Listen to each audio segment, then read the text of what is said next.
This will be the video for the bowling pin. It's going to use the loft command, and I think you will like that.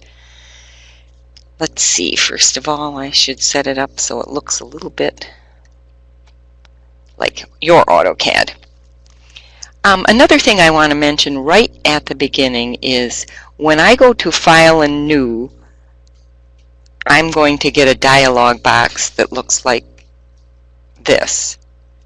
Okay, this is my startup dialog box.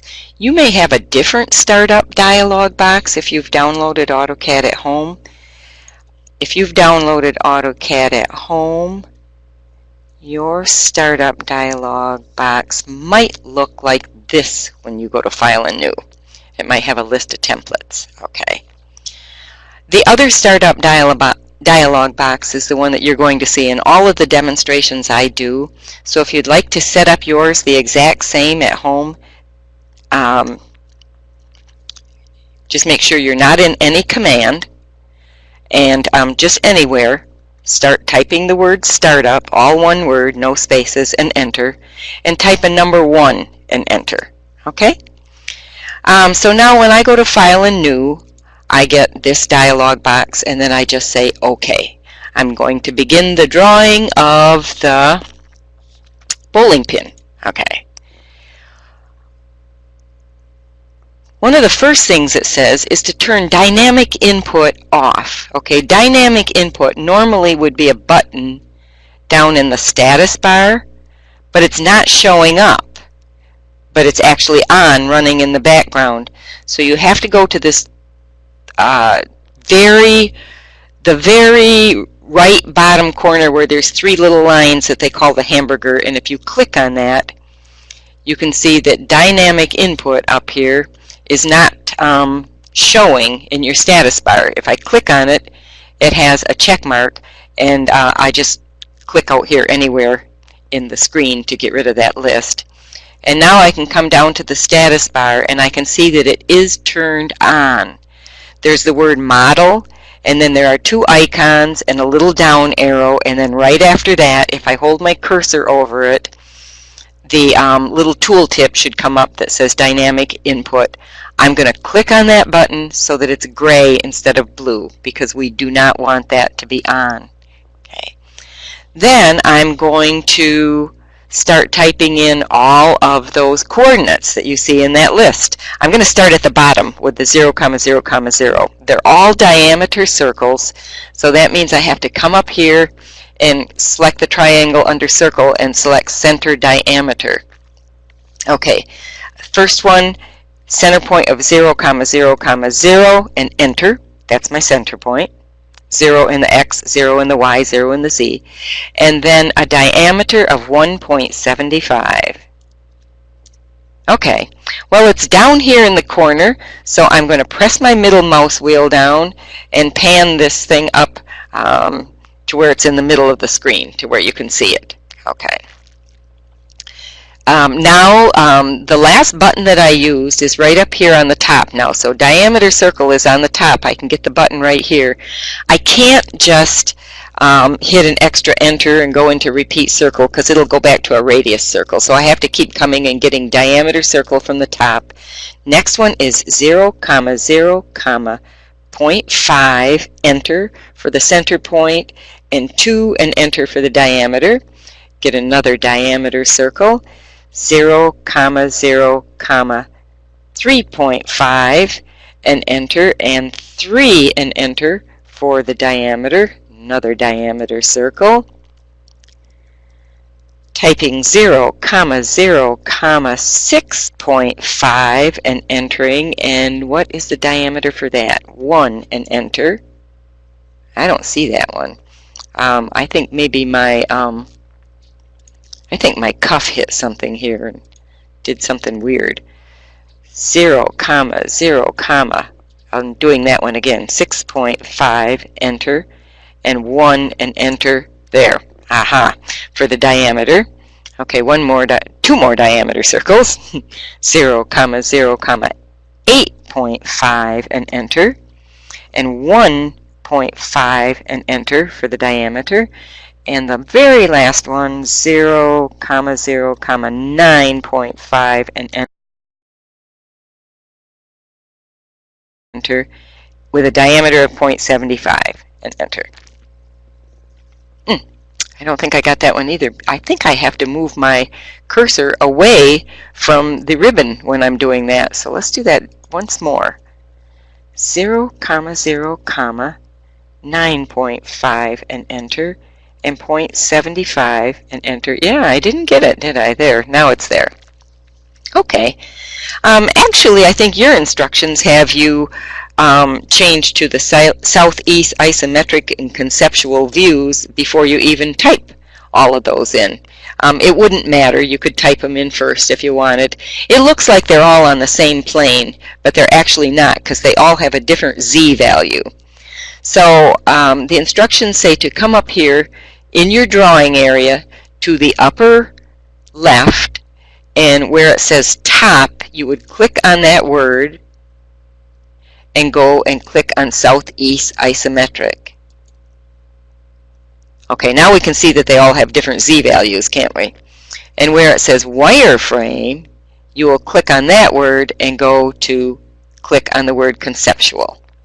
Okay, we are ready to use the loft command. I'm going to roll back just a little ways so you can see this whole thing. Okay.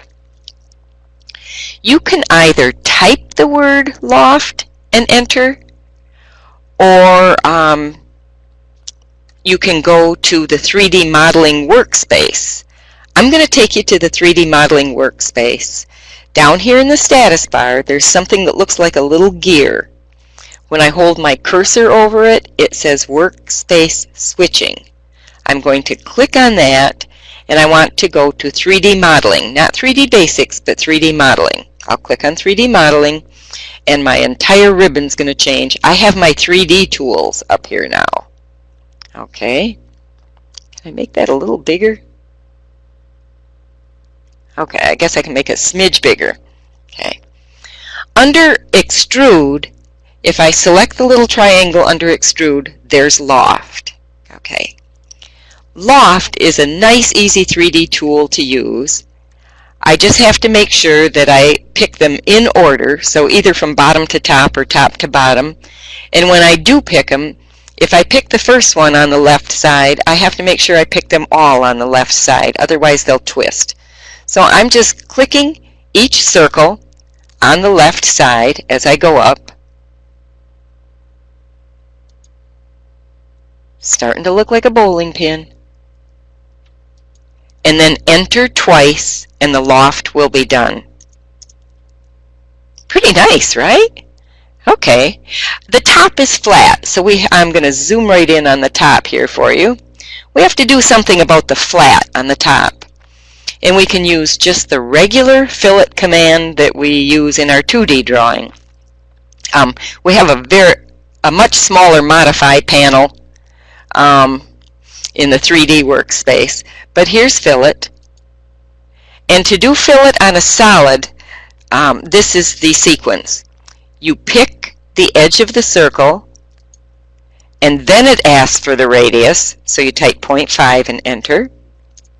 And then you pick the edge of the circle again and press enter. And it rounds off the top quite nicely, doesn't it? Okay, at this point, like I said, this is a very short demo. At this point, you could save this as your 3 initials bowling pin, and it would be done and ready to put into the Dropbox. But since if you're watching the video, it was very short. I like to give you something extra, just in case you want to play around with it, okay? And that is the slice command.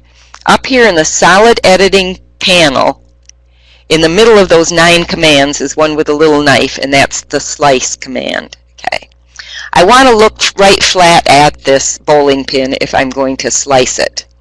So where I have southeast isometric, I'm going to change it temporarily to front. Okay, I'm looking at the front of my bowling pin. I'm going to pick the slice command, and it says select the object, so I have to select it by picking the edge of it. That's how I select it. Okay, and press enter, because I'm done selecting the object. and it says specify the starting point of your slice. I click and drag. Well, I want to make sure I'm going straight, so I think I'll go down here and turn ortho on there. And specify the second point of your slice. And then just press enter. I've sliced it in half.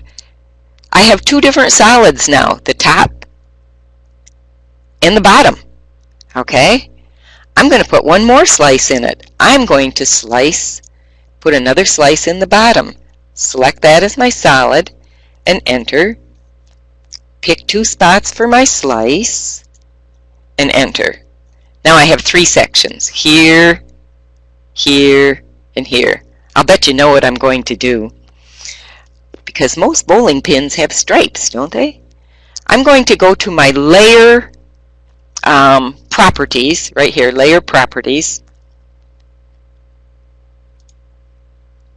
And I have my dialog box, and if I click on the one with the star, that's a new layer. I can just leave it named layer 1. I don't care what the name is. But I'm going to click on the box for color right here. Change the color to red, that very first color in the AutoCAD standard colors here, and say OK. So I can close that dialog box right now. And then I'm going to pick the stripe that's in the middle. Go to the down arrow by layers. Here's my drop-down box with all my layers. And I'm going to click on layer 1, which changes the stripe to layer 1. And then I'm going to go back to my southeast isometric view and look at my nice little bowling pin that has a stripe. Okay, you don't have to put a stripe in yours. That's you know, it's not required in the assignment. The required part is modeling the bowling pin. But if you want to have some fun, you can put as many stripes or as many colors as you want to in your bowling pin. And this is the end of the bowling pin video. So